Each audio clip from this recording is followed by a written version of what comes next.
네, 안녕하세요. 한 주 잘 보내셨나요? 제가 최근에 질문을 정말 많이 받았는데, 바로 그게 다 주식에 관련된 거였어요. 주식을 어떻게 공부하면 좋을지, 어떤 책이 좋은지 추천해 달라는 분, 그리고 재무제표를 읽는 법은 어떻게 되는지, 어떤 종목을 골라야 되는지, 매수 시점은 언제인지, 매도 시점은 언제인지, 이런 질문들이 정말 많았었는데, 제가 종목을 선정해 드릴 만큼 전문가도 아니고, 저도 정말 너무 초보자이기 때문에 제가 대신해서 추천해드리고 싶을 만한 책을 소개를 해드리고자 해요. 제 처음 영상에 봤던 것처럼 워런 버핏의 명언으로 시작을 했는데요. 자기 자신에게 투자하라 라는 메시지가 저한테는 오랜 시간 동안 남았어요. 주식 시장을 전혀 모르기도 하고 투자라는 게 워낙 위험하다라고 알려져 있잖아요. 네, 제가 이 위험한 자산에 투자할 때는 적어도 알고 시작을 해야 되고, 충분한 지식이 갖춰져 있어야 된다라고 생각을 했어요. 근데 공부를 하면 할수록 제가 오늘 소개시켜드릴 책을 읽으면 읽을수록 투자는 어쩌면 더 안전할 수 있다라는 신념이 생겼는데, 그럴 만한 가치를 전달해주는 책을 제가 오늘 소개를 해드리겠습니다. 네, 첫 번째로 소개시켜드릴 책은요, 바로 박영옥 저자의 책이에요. 박영옥 저자의 책은 여러 권이 있어요. 이분은 펀드 매니저로도 활동을 하셨고, 그리고 연구소에도 계셨고, 많은 활동을 하시다가 2001년도에 이제 개인 투자자로 전향을 하시면서 1,500억 원 정도의 자산을 보유하고 계시고, 여전히 투자자로서 활동을 하고 계세요. 개인 투자자로서로는 가장 성공하신 분 중 한 분이고, 네, 그래서 그분의 책들이 정말 많이 오랫동안 읽히고 있는데요. 첫 번째로 소개시켜드릴 책은 돈 일하게 하라입니다. 두 번째 책은요, 주식 투자자의 시선. 세 번째는 주식 농부처럼 투자하라 라는 책이에요. 제가 사회 초년생 때 읽었던 책이에요. 다음. 근데 저의 주식 투자의 가치관을 성립하는 데 있어서 가장 큰 영향을 미쳤던 분이고, 주식 투자를 하는 데 있어서 가치 투자에 대한 개념을 일깨워 주신 분이에요. 그 전에 저는 투자자라고 하면은 위험하고 항상 잃을 거를 감수해야 되는 것이라고 생각을 했다면, 이 책을 읽고 나서 투자는 오히려 안전할 수 있겠구나. 내가 공부하고 주식을 발굴할 수 있는 능력을 키운다면 오히려 정말 안전한 나의 투자 동반자가 될 수 있다는 걸 깨달았던 것 같아요. 돈 일하게 하라에서는 이분이 아무래도 한국 분이기 때문에 한국의 전반적인 자본시장이라든지 주식시장에 대한 흐름을 얘기를 해주시는데, 그동안 노동 수입만 벌었던 사람이라면 시간과 나의 노동과 나의 시간을 돈으로 맞바꾸는 시스템에서 자본소득을 벌어들일 수 있는 방법에 대해서 시각의 전환을 일깨워주는 책인데, 특히 투자를 하는 데 있어서 마음가짐이 되게 중요하다고 하셨었어요.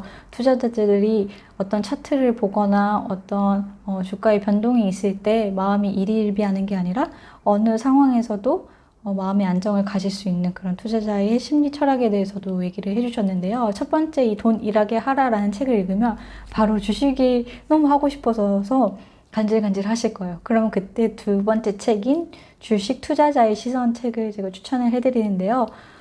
주식 투자자의 시선은 읽기 전과 후로 나뉘어요. 읽기 전에는 저는 지극한 소비자에 불과했다라는 걸 알게 되었고, 읽고 난 후에는 투자자로서의 삶을 살 수 있겠다라는 좀 자신감을 얻었던 책인 것 같아요. 왜냐하면 가만히 생각해보면 지금 저희가 코로나 바이러스 때문에 집에만 있잖아요. 그럼에도 불구하고 가장 필요한 생필품이나 아니면 음식, 아니면 어떤 소유한 물건에서 꾸준히 쓰고 있는 게 있을 거예요. 이런 상황 속에서도 꾸준히 쓰고 있는 물건이 무엇인가 제가 예를 들어 볼게요. 저는 핸드폰으로 어떤 플랫폼의 컨텐츠를 보면서 점심에 라면을 먹었고, 그리고 생필품을 사기 위해서 휴지랑 치약 등 대량으로 구매를 해두었습니다. 라고 했을 때 여러분이 보시기에도 어떤 경제적인 위험이 있더라도 내가 흔들리지 않는 가치에 투자를 한다고 하면은 계속 성장할 수 있는 주식을 발굴할 수 있겠죠. 그때 제가 이 책을 읽고 나서, 아, 내가 지금까지는 소비자에 머물렀다면 앞으로는 투자자로서의 삶을 살 수 있겠구나라는 자신감을 줬다고 했는데, 항상 기회는 도처에 널려 있는 것 같아요. 그 기회를 볼 수 있는 눈이 있냐 없냐만 달라지는 건데, 정말 일상에서 이렇게 사용하는 물건에 내가 소비자가 아닌 투자자가 되면 어떨까라는 시각을 가져보는 것, 저한테는 패러다임의 전환이었던 것 같아요. 그 이후에는 제가 소비하는 것뿐만이 아니라 사람들은 어떤 걸 먹고 어떤 걸 입고 어떤 걸 소비하는지에 대해서 되게 관심을 많이 갖게 됐는데요. 그게 바로 투자자로서의 첫 걸음인 것 같아요. 네, 그리고 이 두 번째 책을 읽으신 다음에는 주식 농부처럼 투자하라라는 책을 읽으시면 좋은데요. 이분이 추구하시는 것도 장기 투자이자 가치 투자인데요.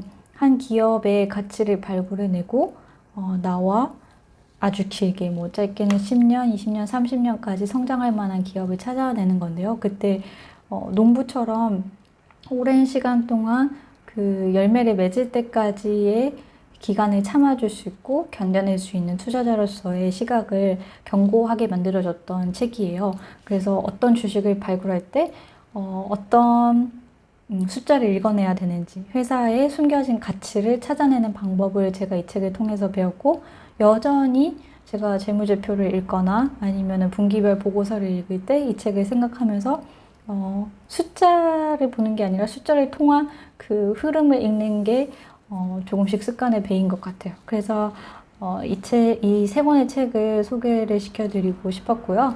그 다음에 두 번째로는 너무나도 유명한 분입니다. 피터 린치의 책 세 권을 또 소개를 시켜드릴 텐데요.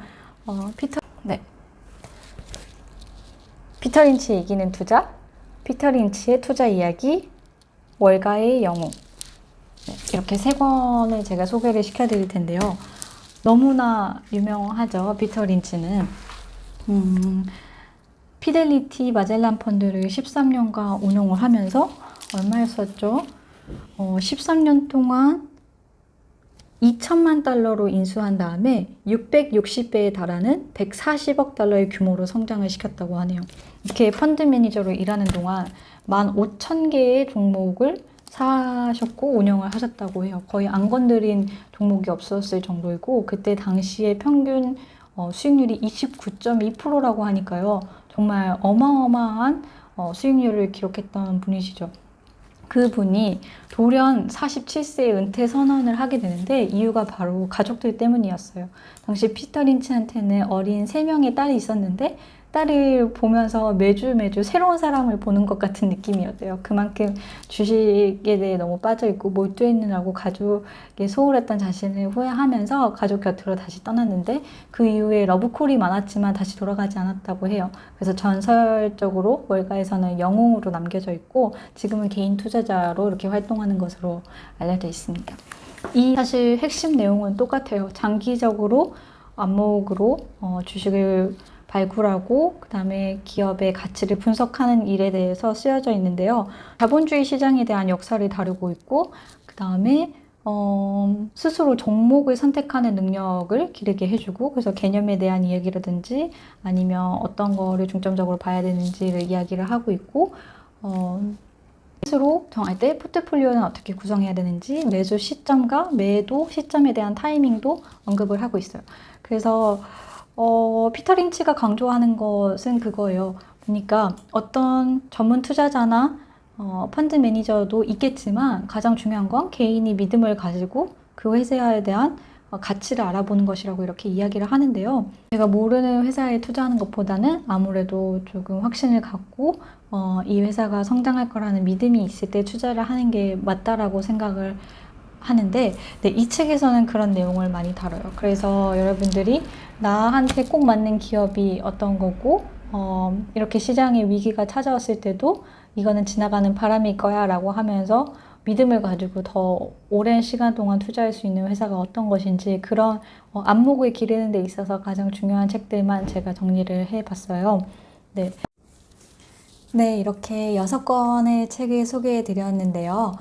주식 투자를 시작하시기 전에 이 책이 도움이 되셨으면 좋겠고, 현명한 투자자로 거듭나시기를 바라겠습니다. 네, 끝까지 영상 시청해 주셔서 감사하고요. 저는 다음 주에 또 다른 영상으로 찾아뵐게요. 감사합니다. Merci. À bientôt.